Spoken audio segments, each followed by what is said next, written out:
ETF index mutual funds నేర్చుకుని stock మార్కెట్లో రాణించాలనుకుంటున్నారా? వెంటనే ఈ నెంబర్కి కాల్ చేయండి.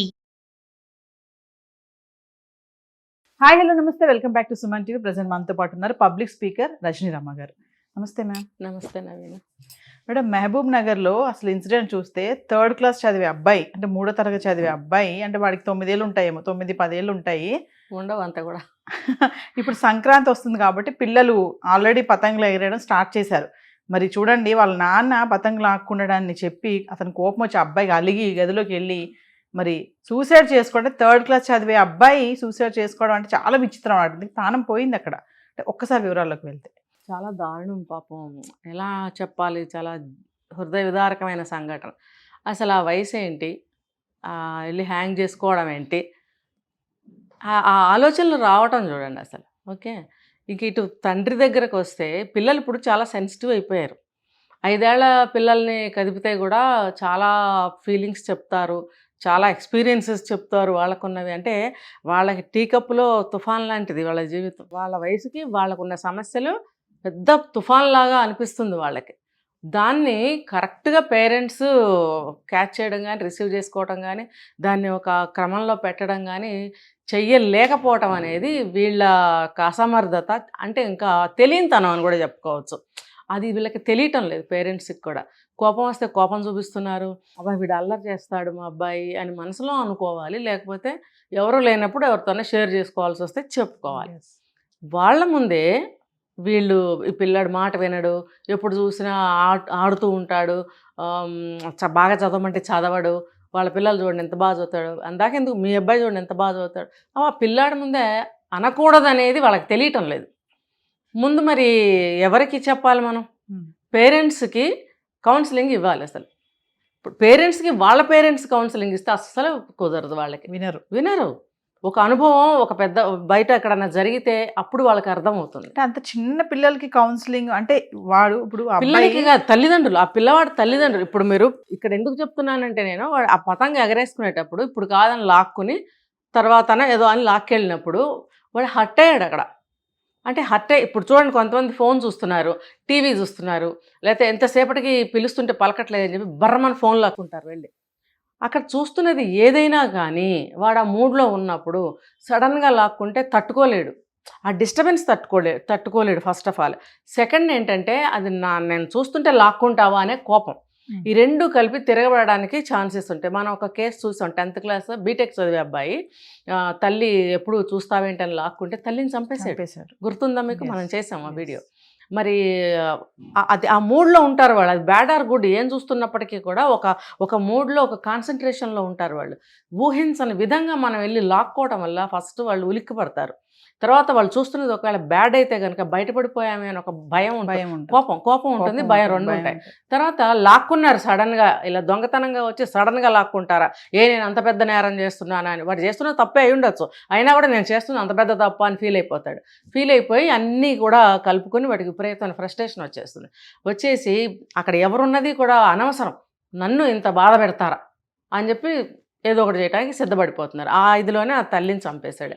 అలాగే ఈ చిన్న పిల్లవాడు ఎంతో ఆనందంగా ఒక మూడ్లో, ఒక హ్యాపీగా పతంగ ఎగరేసుకుంటున్నాడు. అది వాడి వయసు ఎంత ఎగరేయగలుగుతాడు?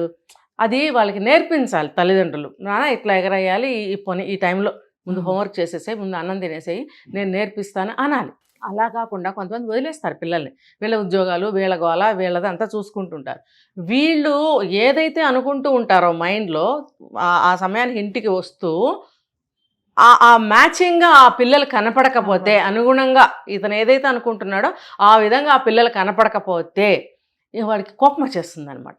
వెళ్ళి గబుక్కున పతంగ లాక్కోవడమో, చేతిలో ఉన్న ఫోన్ లాక్కోవడమో, ఏదో ఒకటి చేయటం. ఇంకా కోపం తట్టుకోలేకపోతే ఏదో కర్ర తీసుకుని కొట్టేస్తారు. ఈ ఇన్సిడెంట్ నా చిన్నప్పుడు జరిగింది, నేను కళ్ళారా చూశాను. ఒక పాప ఆడుకుంటుంది, ఒక 6-7 సంవత్సరాల పాప. వాళ్ళ ఫాదర్ ఆఫీస్ నుంచి వస్తారు మధ్యాహ్నం, ఏదో హాఫ్ డే ఏదో వచ్చినప్పుడు ఆ పాప ఏం చేస్తుంది, చిన్న పాప, హాలిడేస్ అనుకో, సమ్మర్ హాలిడేస్ ఏవో, లేకపోతే వెకేషన్ వస్తుంది, ఆడుకోరా పిల్లలు, నువ్వు చదువుకోకుండా ఆడుకుంటావా అంటే ఆయన మైండ్లో అది ఉంది. పిల్లలే ఎప్పుడు పుస్తకం పట్టుకుని చదివేసి ఐఏఎస్ లైఫ్ అయిపోవాలని ఉంది ఆయనకి. మరి ఆయన ఆలోచనలు, ఈ చిన్న పాప ఆలోచనలు ఎలా మ్యాచ్ అవుతాయి? తనకేంటి సెలవులు, కాసేపు ఆడుకోవాలి, అన్నం తిన్న తర్వాత అమ్మ పడుకుంటుంది, నేను వెళ్ళి ఆడుకోవచ్చు అని మధ్యాహ్నం చక్కగా ఆడుకుంటుంది. ఈయన వచ్చేటప్పటికి ఈయనకు అనుకున్నట్టుగా ఆ పాప కనపడలేదు. వెంటనే చేయి పట్టుకుని లాక్కెళ్ళిపోయి రూమ్లోకి బెల్ట్ తీసి చితక బాధేశాయి. అందరం చూసిన సంఘటన. అంటే ఇప్పుడు అలాంటివి జరుగుతాయి. గబుక్కుని పతంగా ఎగరేసుకుంటే లాగేసుకుంటే వెళ్ళి ఉరేసేసుకుంటాడా?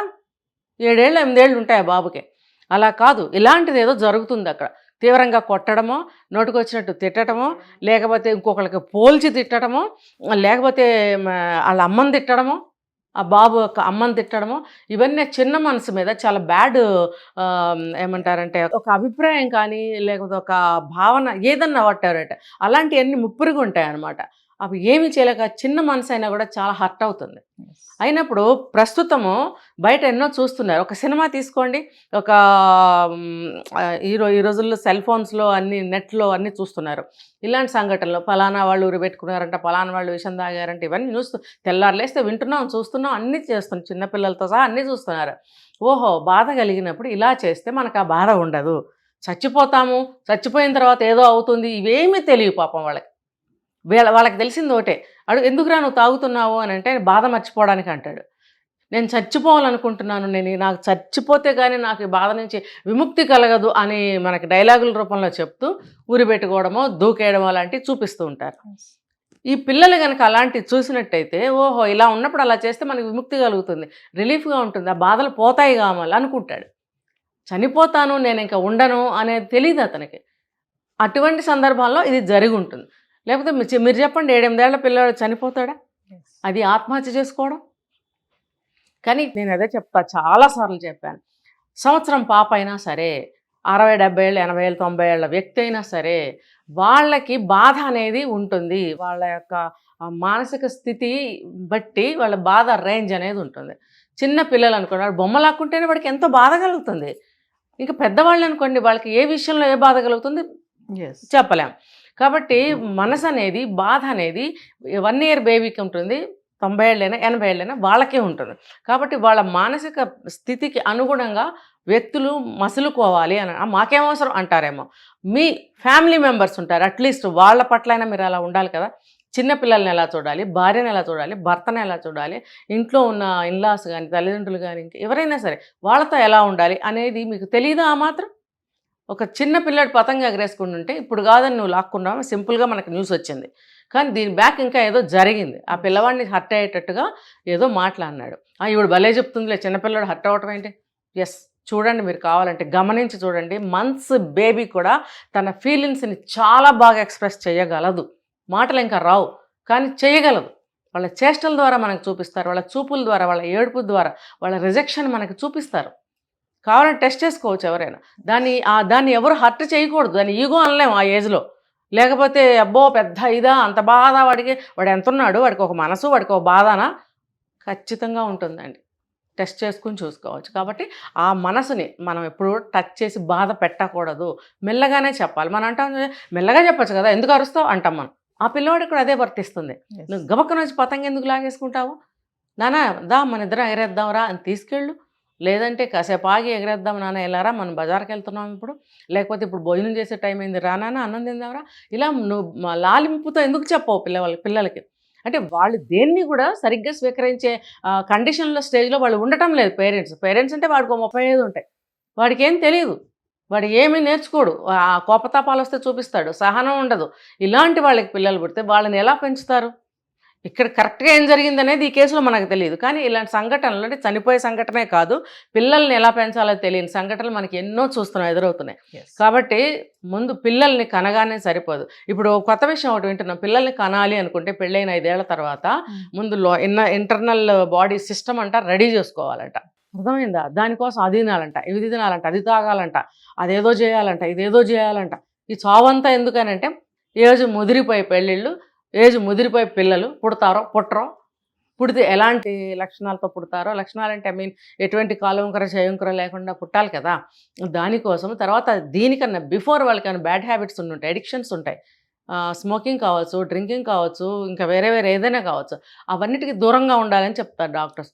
సో ఇవన్నీ దూరంగా పెట్టి ఈ బాడీని ఒక మిషన్ లాగా తయారు చేసుకుని అప్పుడు పిల్లల్ని అంటారు. అంతేకాని మనం తల్లిదండ్రులను కాబోతున్నామో మనం ఎలా ఉండాలి, మనం ఏం నేర్చుకోవాలి, అది చేయటం లేదు. At least pregnancy టైంలోనన్నా నేర్చుకోవట్లేదు. నేర్చుకున్నట్టయితే పిల్లల్ని ఎలా పెంచాలో వాళ్ళకి తెలుస్తుంది. Thank you ma'am.